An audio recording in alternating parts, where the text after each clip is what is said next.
Hello there. Has the trust been interrupted in your marriage or in your relationship? Has there been a betrayal? Has there been a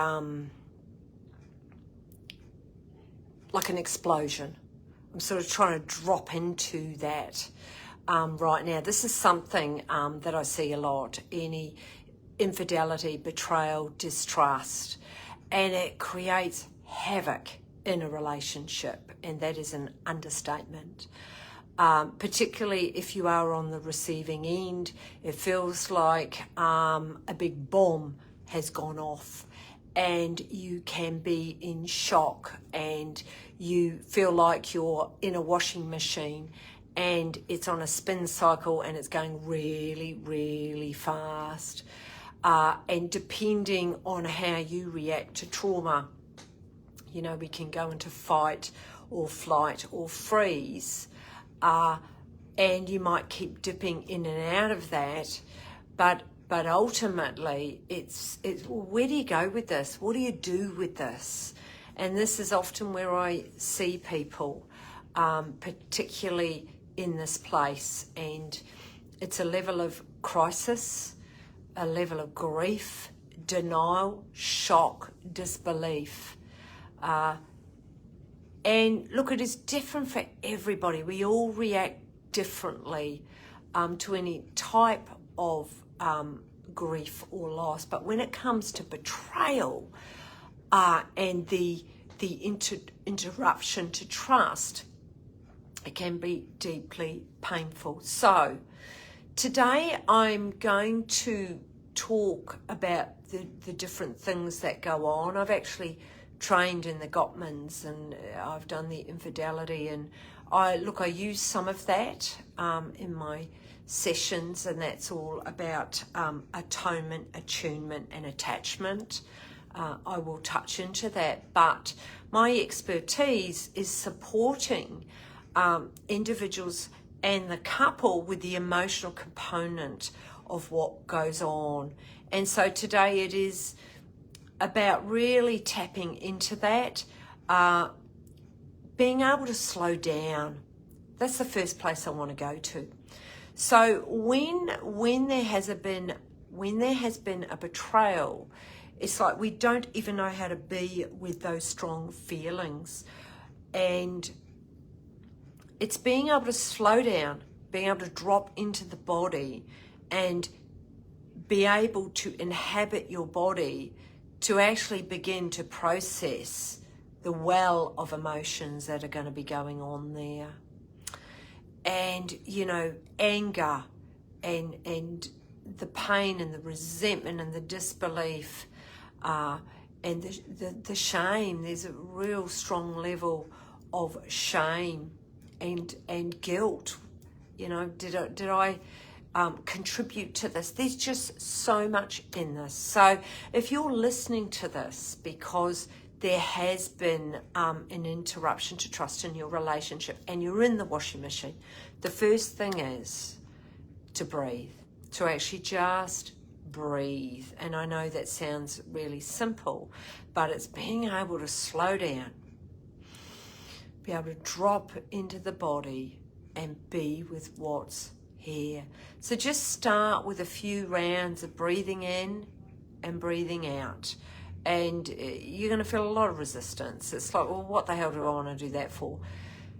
It's being able to come back into your body, because when we go through something like this, you know, it's the total shock. And, you know, with trust, it affects every element of a relationship and of a marriage. And look, I have witnessed firsthand couples who have come in, there's been a betrayal, they've begun working on it, but they haven't gone through the three different stages: the atonement, the attunement and the attachment. And it's often the final stage, the attachment, where sometimes I have some couples that disappear. They'll come back in a few years later because they're still in that same place.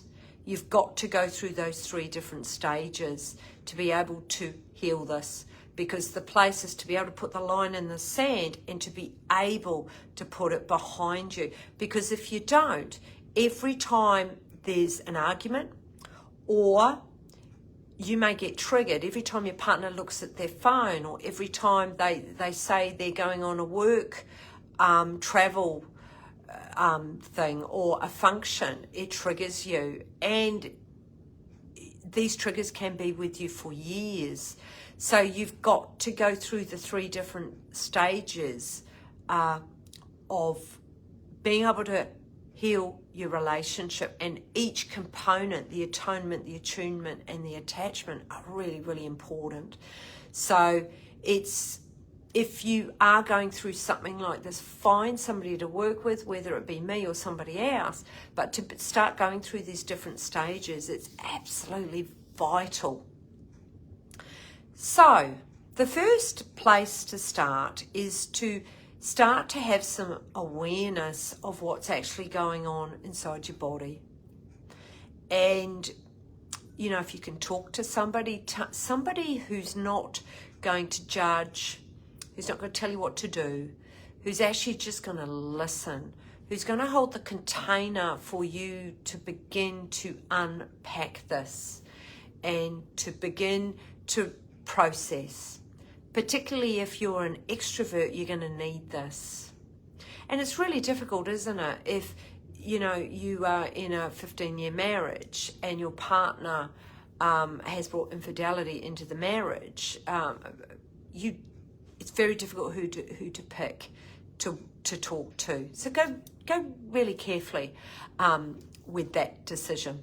So have an awareness, firstly, of what's going on internally for you. And with that awareness, it's actually allowing those emotions and whatever is here to be able to feel it in the body, as painful as it is. And it's investigating it. And what I mean by that is this triggering any perhaps events or emotional energy from when I was younger. Sometimes when you are experiencing this in your present day relationship, it can touch on past stuff. And so it's just sort of investigating that. And what I would say is being able to nurture yourself when you're in this space. Your self-care, excuse me, your nurturing of yourself has to be stronger than perhaps it's ever been. And being able to be there for yourself, to soften with yourself.